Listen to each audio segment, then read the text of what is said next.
Halo guys, kembali lagi di channel Nara Sanjaya. Guys, bantu dukung channel ini ya guys. Buat kalian yang belum subscribe, ayo buruan subscribe guys. Di sini aku mau membagikan gimana sih dulu aku awal hamil sampai lahiran. Ih, ketawa nih. Ketawa kan? Nah, awal hamil itu pertama sih aku nggak nyangka ya. Soalnya baru telat berapa ya, 3 hari. Terus aku tes P, itu pun sore aku tes P, coba-coba aja itu, soalnya kan teratur tuh haidnya biasanya maju gitu. Terus aku tes P gini pas 3 hari telat itu, suami juga di rumah sih waktu itu. Nah, nggak nyangka juga sih ternyata udah 2 garis dong. Nah, nih 2 garis dong. Dan aku sempat teriak sih di kamar mandi, dikira ada binatang sama suamiku. Ternyata ini 2 garis, nggak percaya. Terus besoknya rencananya kita mau periksa sih, tapi pagi-pagi aku tes lagi. Ya karena masih belum percaya waktu itu. Jadi biasalah kan, nih 2 garis lagi, udah lebih ini sih lebih jelas. Nah, akhirnya kita langsung ke dokter spesialis kandungan. Nah, jadi kita langsung periksain karena penasaran kan, barulah 3 hari sih itu, tapi kita sudah penasaran. Karena penasaran itu, jadi kita USG di sana. Pertama kelihatan kantongnya kecil sekali. Tuh, kecil banget kantongnya. Nah, itu. Tapi karena kandunganku lemah, jadi dikasih obat penguat sama dokternya untuk ya lumayan lah. Tapi akhirnya setelah periksa kontrol itu baru mualku keras banget, muntah-muntah tiap pagi. Terus suamiku sampai bingung, dia makan nggak bisa. Ya susah sekali. Harus beliin makanan apa aja yang aku pingin, tapi makan sedikit aku muntahin. Nggak semuanya lagi, sisanya banyak banget. Makanya kalau beli nasi bungkus pasti satu belinya. Kalau beli apa aja nasi lainnya satu. Karena udah tahu dia nggak bakal makan banyak. Daripada kebuang kan mending tunggu aja sampai dia selesai makan. Betul. Makanya aku benar-benar nggak bisa makan sama sekali awal hamil itu, bulan pertama itu yang pun benar-benar nggak bisa. Apalagi ditambah obat penguatnya yang benar-benar bikin hormon tuh tinggi banget mualnya. Nah, karena kandunganku lemah, jadi aku kontrol lagi. Dan itu 2 minggu setelahnya, ini udah mulai besar kantongnya guys.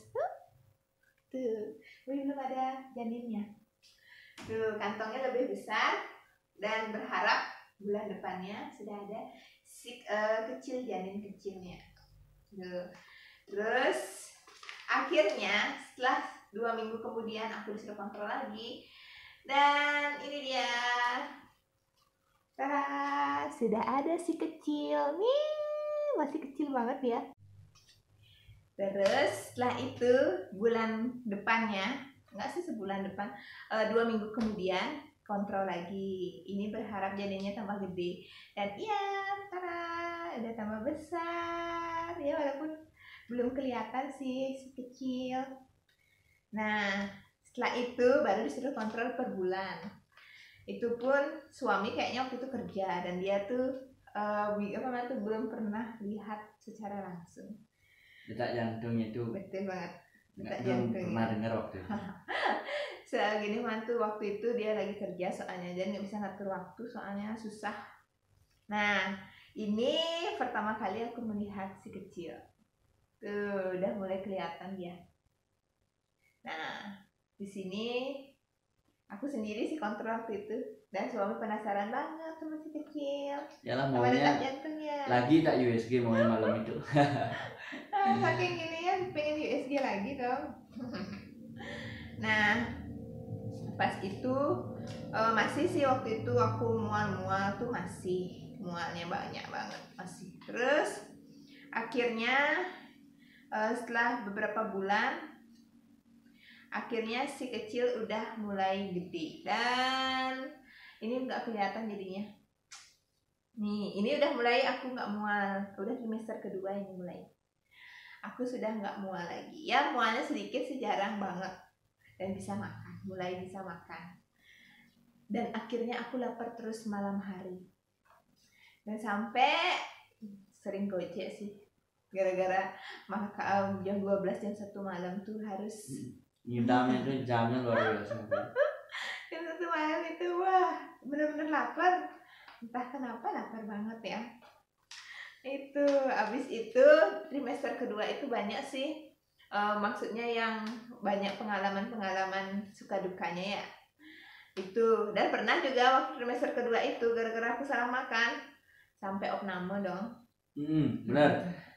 Jadi dia sempat sakit perutnya jam 8 malam, udah sakit perut, terus pusing, pusing sakit perut. Sama jantung sedikit berubah-ubah. Jam 8 malam tak ajak ke rumah sakit, nggak mau. Terus jam 9 malam masih berdebar-debar, tak ajak ke rumah sakit, nggak mau.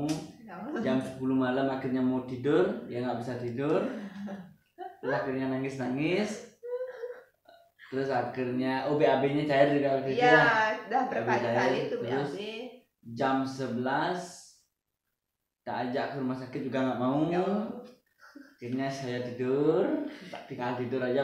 Dia entah kenapa, entah apa yang dipikirin sama dia. Dia berusaha tidur tapi nggak bisa. Akhirnya jam 1:30 pagi dini hari dia bangunin, baru mau diajak ke rumah sakit. Bayangin udah nggak kuat, udah bener-bener coba dari awal kan jam 1:30 pagi kita naik motor ke rumah sakit. Untung ada rumah sakit terdekat ya. Jadi lagi hamil lagi waktu itu. Itu dah. Untung nggak telat guys. Kalau telat lagi dikit aja tuh udah dehidrasi berat tuh adiknya, kasihan juga. Kasihan si kecil. Untung suamiku cepet dia. Dan aku opname akhirnya. Itu pun opname lumayan lama, 5 hari. Aduh, karena BAB-nya berdarah juga. Parah banget pokoknya waktu itu.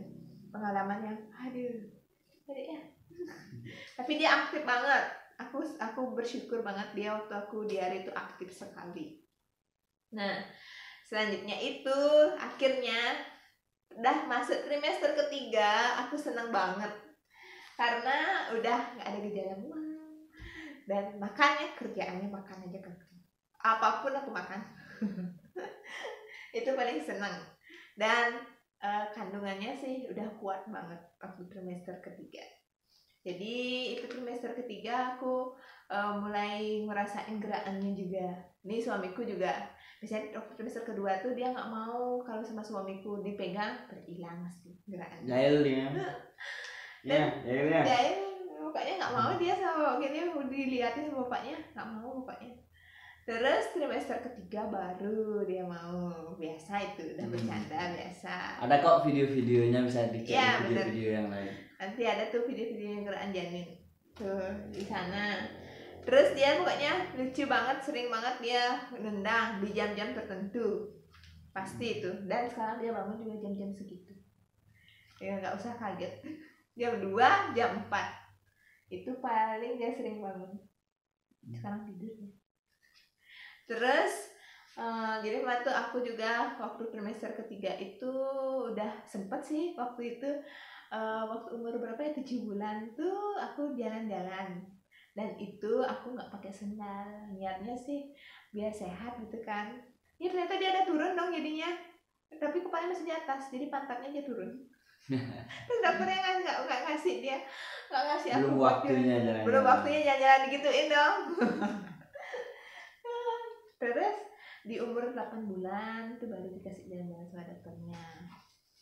Dia gini mah tuh dikasih jalan-jalan sama dokternya kan, dah kepalanya dia di bawah dia waktu itu.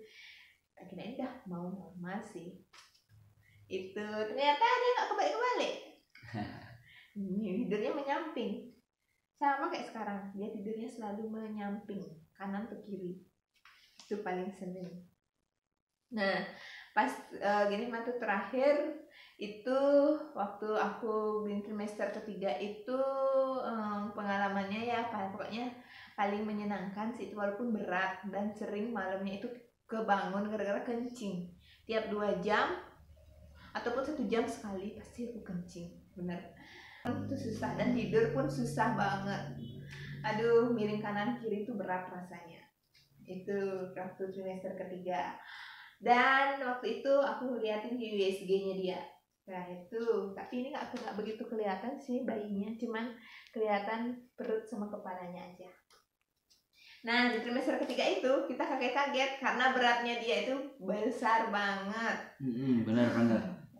Pertama itu dokter bilang tuh 3,8 dan sampai diulang-ulang lagi. Akhirnya dapat 3,6. Akhirnya itu pun udah mau lahir dia, tapi belum sih, masih minggu gini ya, minggu terakhir tuh ya. Itu kita kan deg-degan jadinya ya, mau lahir normal tapi deg-degan dengan berat segitu. Akhirnya kontrol lagi seminggunya, itu pun pas waktunya lahir, tapi ternyata belum ada kontraksi palsu ya, terus kira mau lahir sebenarnya itu. Akhirnya waktu terakhir itu aku kita USG, ternyata beratnya itu 3,7. Dan kita memutuskan untuk sesar saja. Jadi operasi saja di hari itu juga. Ya. Karena kalau kita menunggu juga nanti kan berat bayi kan terus bertambah ya, jadi bayi semakin besar susah juga kalau mau normal. Jadi akhirnya kita sesar saja biar nyari aman lah. Karena kalau kita nunggu takut juga nanti anak kita di dalam perutnya kan gimana makanannya gimana. Ya, emang sih waktu itu masih bagus hari-harinya sama ketubannya masih bagus. Katanya disuruh nunggu lagi seminggu sama dokternya. Tapi kita ya udah ambil tindakan aja dah pas hari itu juga. Padahal sebenarnya aku nggak siap sih, takut banget aku sebenarnya. Iya, wajahnya dia udah jelek banget. Aku paling takut sama operasi, dan akhirnya ya yang penting adiknya sehat gitu. Jadi aku berani untuk operasi. Akhirnya lahir. Udah lagi tidur dia guys. Maklum ya, setelah operasi itu aku penuh drama juga sama gini. Sampai suamiku kasihan dia. Udah. Lihat tangannya tuh. Jadi ini si kecil udah lahir, gitu. Nah itu pengalamanku waktu hamil, walaupun banyak suka duka tapi aku senang udah ada si kecil ya deh ya. Oke guys, sekian dulu ya video kali ini. Tunggu video kita selanjutnya. Dadah. Tidur.